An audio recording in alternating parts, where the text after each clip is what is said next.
A paz de Deus, queridos irmãos e irmãs, estamos aqui mais uma vez para falarmos sobre a palavra de Deus, né? No aconselhamento cristão terapêutico. Para quem não me conhece, né? Eu me chamo Silvana Machado, sou terapeuta cristã e desde já me sinto honrada em ter você aqui comigo no canal. Peço a você que não se inscreveu, tá?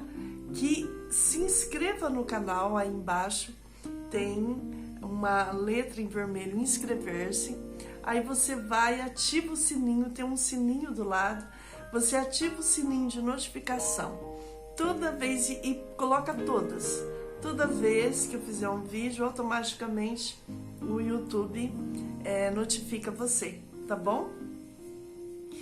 Bom, nós sabemos que existe a sabedoria humana, a sabedoria do céu. Nós sabemos que existe a capacidade humana e a capacidade espiritual. E esse tema é que nós vamos falar sobre isso hoje, tá bom? E essas duas coisas são totalmente diferentes, né? Poderiam ser até juntas quando se faz o pedido certo, né? Mas tem gente que quando ele pede a sabedoria, às vezes ele pede a sabedoria só na parte material, entrar e sair de qualquer situação e esquece que tem que pedir também a sabedoria espiritual para não se embebedar e acabar se perdendo no meio de tanta sabedoria. E quem que nós estamos falando? Então, hoje nós vamos falar de dois homens. Um que teve uma sabedoria da terra, e o outro que teve a sabedoria do céu. Quem são esses homens? Então vamos falar primeiro de Salomão, né? Salomão, quando ele foi orar a Deus, né? Deus falou para ele: pede o que você quiser, que eu vou te dar. Ele falou assim: eu quero a sabedoria para mim entrar e sair no meio do meu povo. E só.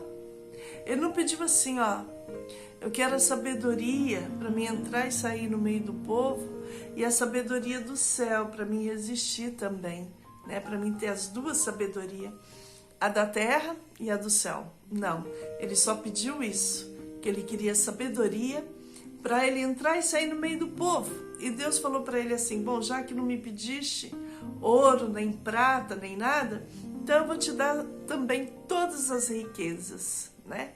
Porque ali quem deu as riquezas para ele foi Deus, porque foi Deus que falou que ia dar.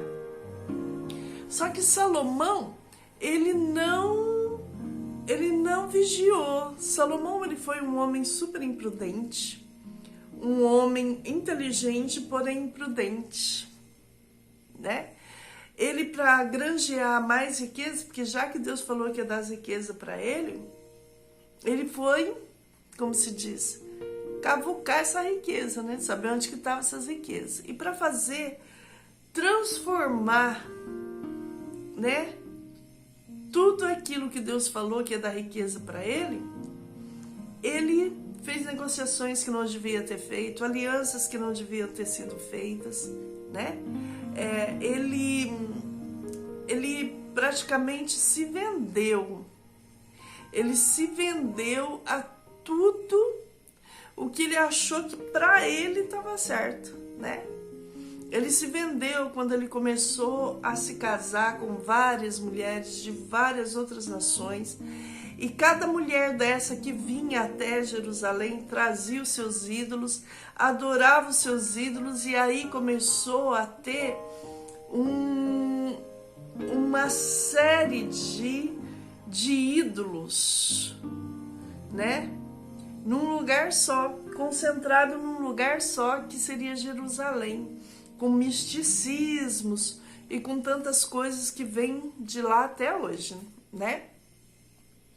Bom, essa sabedoria dele e essa riqueza dele levou ele para o buraco. Levou ele para o buraco. Porque, né, ele não só se corrompeu nisso, mas até sacrifícios juntamente com essas esposas dele que ele teve, ele fazia. Salomão teve 1000 mulheres e 900 concubinas, né? O homem com uma mulher só, ele já se perde, ele já fica meio sem entender a cabeça da mulher. Imagine 1000 mulheres, 900 concubinas, sabe lá Deus mais quem, né? Então, ele foi um homem assim, que a sabedoria dele e a riqueza dele serviu para contaminar o coração dele. Essa é a verdade. Só para vocês saberem, Salomão foi tão rico, Jerusalém teve tanta riqueza, que teve ruas que eram de ouro e que foram queimadas várias vezes Jerusalém, para que pudesse o pessoal levar aquele ouro, derreter aquele ouro, e cada um levava sua porção embora. Então foi assim, uma coisa estrondosa o que aconteceu com Salomão. Na verdade, a riqueza demais corrompe, né, o homem. E Salomão foi um homem que ele se corrompeu pelas mulheres e pelas riquezas, né? Agora nós vamos falar sobre um homem que não se corrompeu. No tempo, passou o tempo de Salomão, aí houve o tempo, né, de Daniel, quando Jerusalém foi saqueada por Nabucodonosor e muitos, mais de 1 milhão, né, de cristãos foram escravizados e foram levados para a terra dos caldeus. E no meio desse povo estavam Ananias, Misael, Azarias e Daniel. Esses três, Ananias, Misael e Azarias, Deus constituiu para eles inteligência, sabedoria também. Mas a Daniel foi constituído um dom mais excelente. Além dele ter inteligência, sabedoria, ele tinha a sabedoria do céu, porque ele tinha visões, sonhos e revelações. E ele, ao contrário de Salomão, ele orava, ele buscava, e Deus mostrava para ele as coisas como que seria. Só que quando ele foi para lá, ele era moço. Ele era esses 4, eles vinham de uma classe nobre. Então eles foram levados para dentro do palácio. Aqueles que têm mais estudo ficam dentro do palácio para poder estudar a cultura deles, enfim. Aqueles que não têm, vocês sabem, né? Já ficam mais para limpar, para ser escravizado mesmo, né? No caso deles, foram lá para o palácio. E foram feito teste com eles, né? Já logo, quando eles estavam na cela lá, já foram oferecer para eles a mesma comida do rei.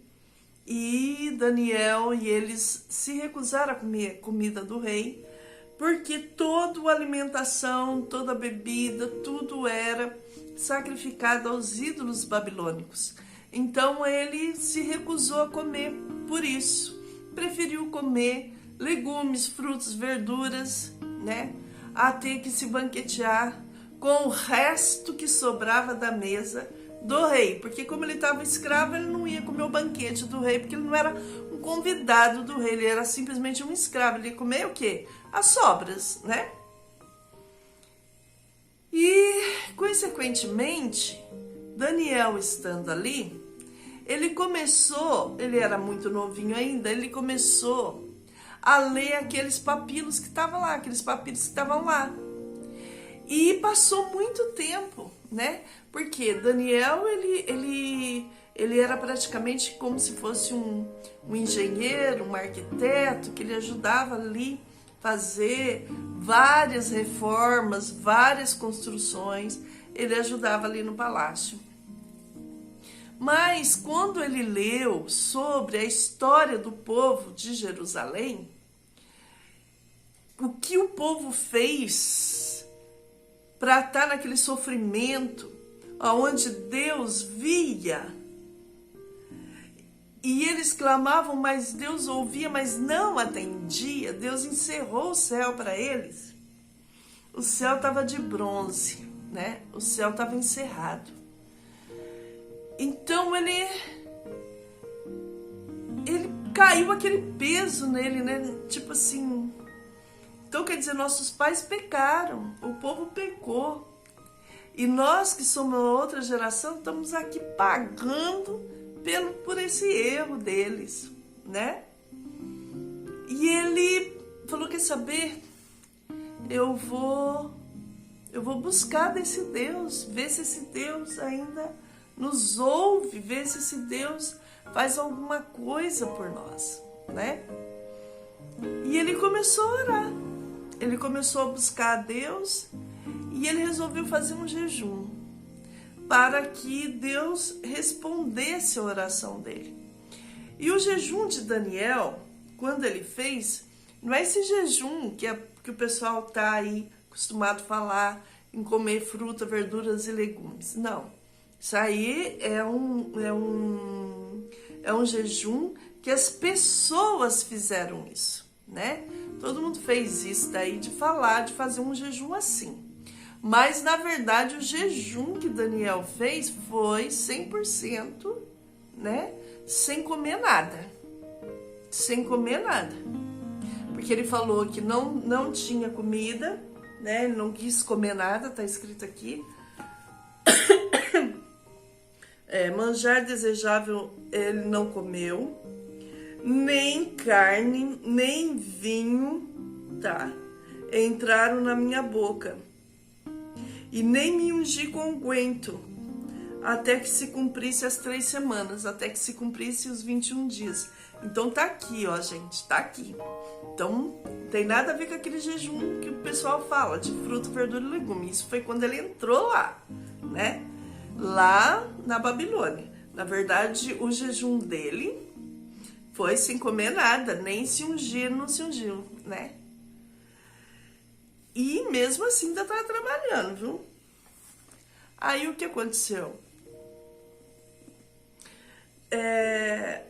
Daniel, ele foi ouvido no primeiro dia.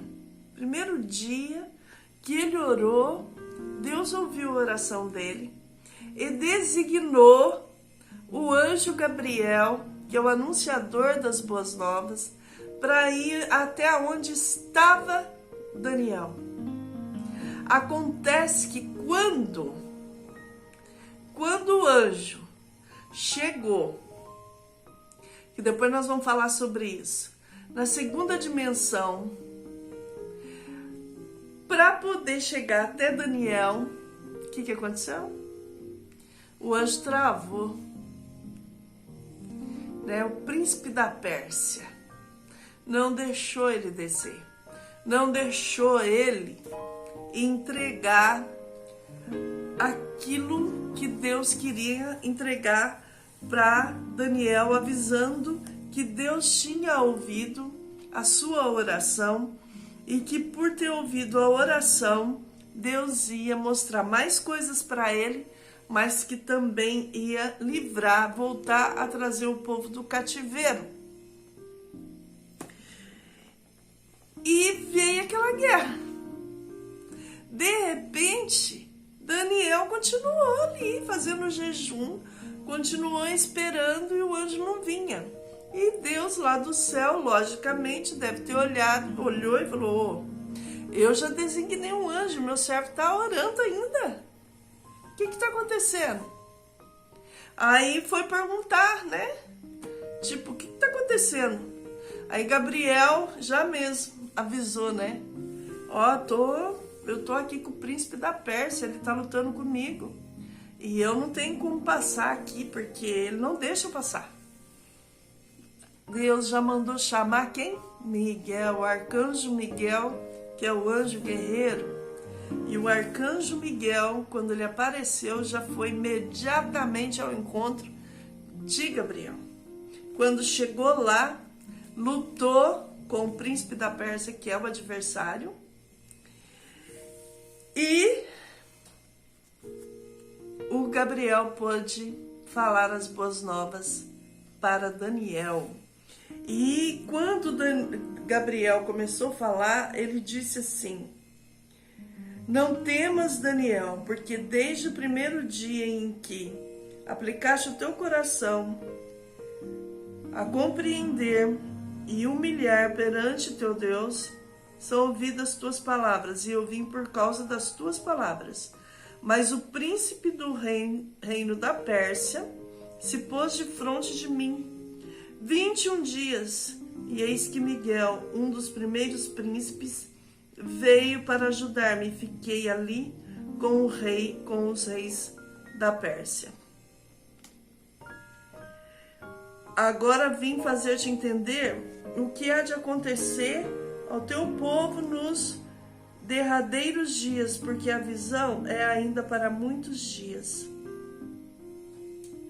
E quando o anjo estava falando com ele, ele perdeu totalmente as forças, porque ele já estava debilitado de estar fazendo jejum.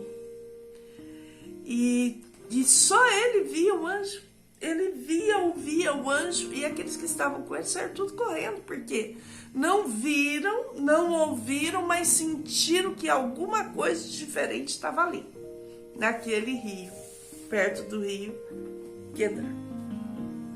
Então, ali, aí ele diz assim: e falando ele comigo essas palavras, abaixei o meu rosto e emudeci, e eis que, como uma semelhança do Filho do Homem, me tocou os lábios. Então abri a minha boca e falei, e disse àquele que estava diante de mim: Senhor meu, por causa da visão sobrevieram-me dores, e não ficou força alguma. Aí, de repente, ele viu a semelhança de um homem que tocou outra vez nele e confortou ele. E disse: não temas, homem muito desejado, paz seja contigo, anima-te, sim, anima-te. E falando ele comigo, esforcei-me e disse: fala, meu Senhor, porque me confortaste. Então, ele recebeu a visita do anjo Gabriel. E esse anjo foi anunciar boas novas. E foi falar para ele que o povo ia sair cativo dali, de Babilônia. Tanto que depois que o anjo apareceu, logo começou uma derrocada na vida de Nabucodonosor, porque ele várias obras Deus já tinha feito, já tinha livrado Sadraque, Mesaque e Abednego da fornalha de fogo ardente. Ele já tinha visto um quarto homem que seria como filho dos deuses, E mesmo assim ele não creu, ele não deu glória, ele foi sendo exprimido para poder confessar que o Deus de Israel, o Deus de Daniel é o Deus verdadeiro. E depois do príncipe da Pérsia seria o príncipe da Grécia. O que é o príncipe da Pérsia? O príncipe da Pérsia é o adversário, e o príncipe da Grécia é o outro adversário, que se chama Anticristo, Porque são dois. Então, o que acontece? Acontece que quando nós estamos orando, dependendo da nossa oração, o adversário ele entra no meio e ele não deixa o Senhor trazer a benção para nós. Essa é a verdade.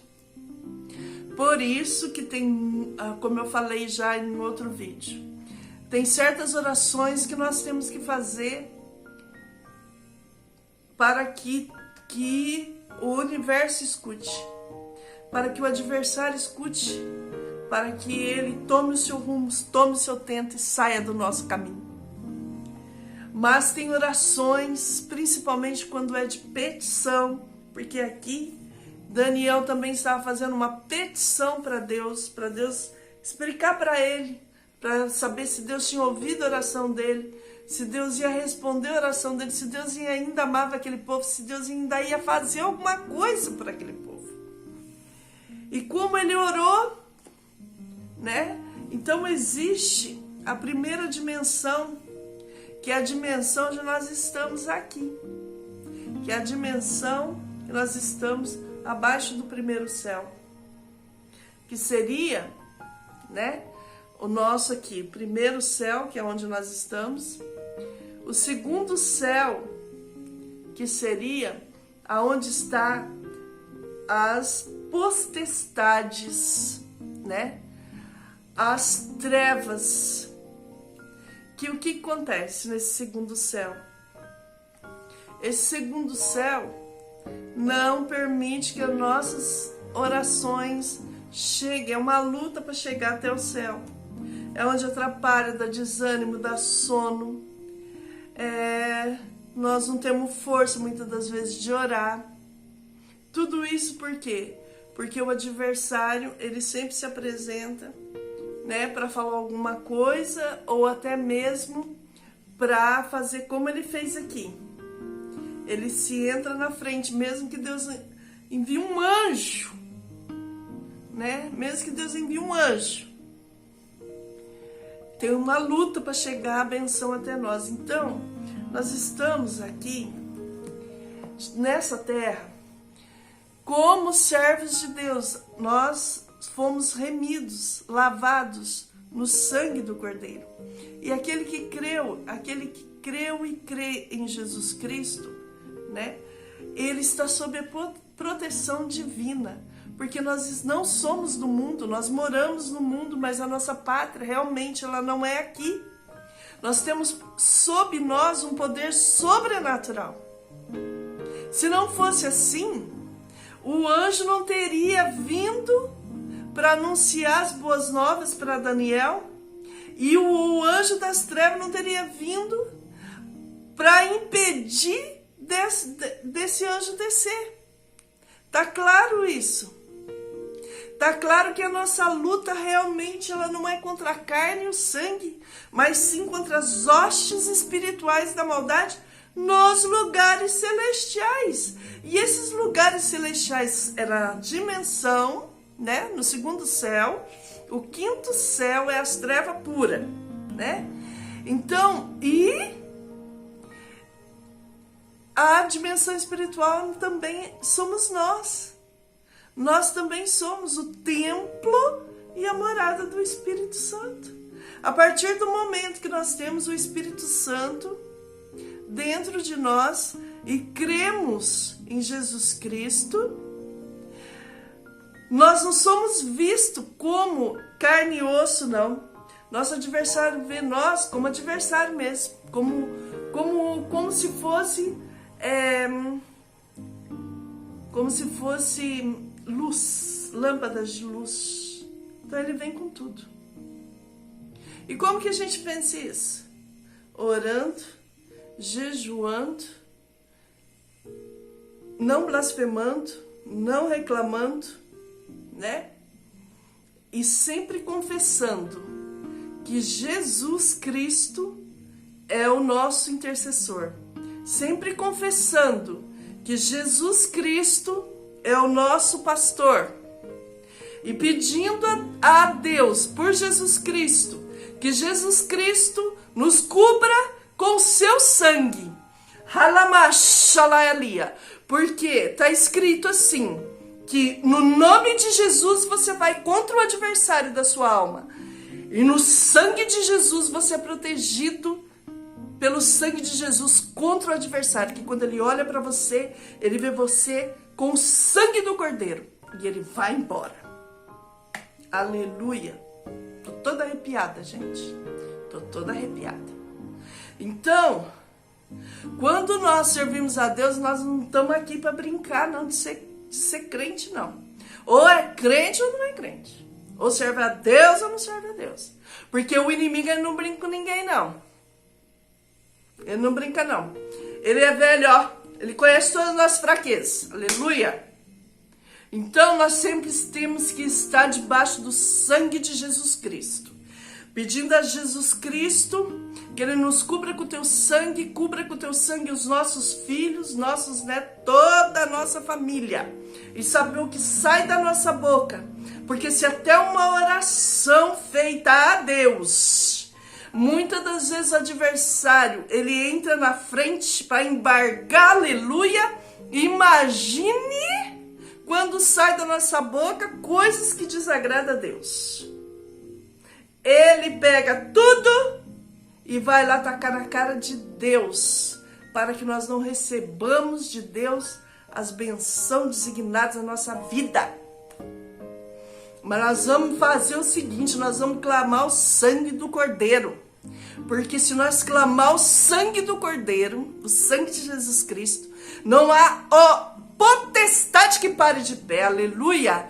Porque está escrito assim, que ao mandado do Eterno fugirá o rei do inferno. Glória a Deus, aleluia. Então vamos ficar nessa palavra, vamos ficar nessa comunhão, vamos ficar nessa força, que Deus está conosco. Maior é o que está conosco do que o que está contra nós. Vamos servir a Deus de um puro e sincero coração. Nós não estamos aqui para brincar de ser crente. Nós não estamos aqui para brincar de ser cristão. O cristão, ele é cristão pela vida ou pela morte. Antigamente, os cristãos eram jogados na arena, eram comidos, eram mortos no fio da espada, não tinha misericórdia, não tinha nada. Como até hoje são, continuam sendo. E as pessoas acham que isso é brincadeira. Isso não é brincadeira, isso é a realidade pura. Por que querem matar os cristãos? Que há de mal em servir a Deus? Que nós vamos receber de Jesus Cristo a coroa da vida eterna. Cantar o hino que nunca foi cantado, aleluia. E quem que não quer isso? Quem não quer isso é aquele que anda de qualquer maneira. Isso aí é tudo tonteira. Isso daí só fala em Deus. Isso aí só fala em Cristo. Isso aí só fala nisso, isso aí só fala naquilo. E graças a Deus. Graças a Deus que aqui nós falamos em Deus, falamos em Jesus Cristo, falamos no seu sangue e falamos no seu nome. Porque todo joelho no céu, na terra e debaixo da terra fala e confessa que Senhor Jesus é o Filho de Deus. Então aqueles que não confessam, aqueles que zombam, aqueles que lançam a palavra de Deus pelas costas, eles são bodes, ficarão aqui para o dia do juízo final. E aqueles que servem a Deus de um puro coração, não vão ficar aqui, não vão ver a morte, não vão experimentar a morte. Porque vão subir com o Senhor e não vão ver a grande tribulação.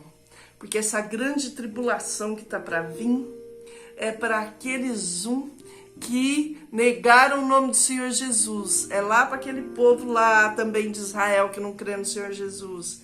Mas aquele que crê e confessa o nome do Senhor Jesus, esses vão com o Senhor Jesus quando Ele vier arrebatar a sua igreja. E o restante que vai sofrer a grande tribulação. Então vamos fazer de tudo para ir nós sermos arrebatados num abrir e piscar de olhos e não ficar aqui nessa terra. Porque aqui não tem mais condições, né? Tanto que eu fiz até um hino sobre isso, vou deixar no link aqui da descrição para vocês ouvirem, tá? Então aqui não tem mais condições, é só sofrer, é sofrimento, é angústia, né? Que o Senhor venha buscar a sua igreja, aleluia. Venha mesmo, Senhor Jesus, buscar a sua igreja. Porque nós estamos precisamos de ter paz. Porque aqui nesse mundo não tem paz. Aqui nesse mundo, quem fala que gosta do mundo é porque ainda não está preparado. Aquele que fala que gosta do mundo, que o mundo é bom, é porque ele não está preparado para subir no reino da glória. Porque aquele que está preparado, ele não quer ficar aqui não. Ele não quer ficar aqui não. Porque um dia, menos dia, esse mundo vai acabar. Assim como Deus falou no dilúvio, falou que vai vir a segunda vez, que vai destruir a terra. Então, nós cremos. Eu creio de alma. Então, vamos se ater nas coisas de Deus. Não brinca as coisas de Deus, não. As coisas de Deus não é brincadeira, não. Se aprofunda, procura saber as coisas de Deus. Procura saber como é servir a Deus. Procura saber as coisas do céu. Porque se você procura saber as coisas certinho, você tem conhecimento do que realmente é o céu, o inferno, anjos, arcanjos, você não quer ficar aqui, não. Tá certo? Deus abençoe a todos. Fiquem com Deus. Até a próxima.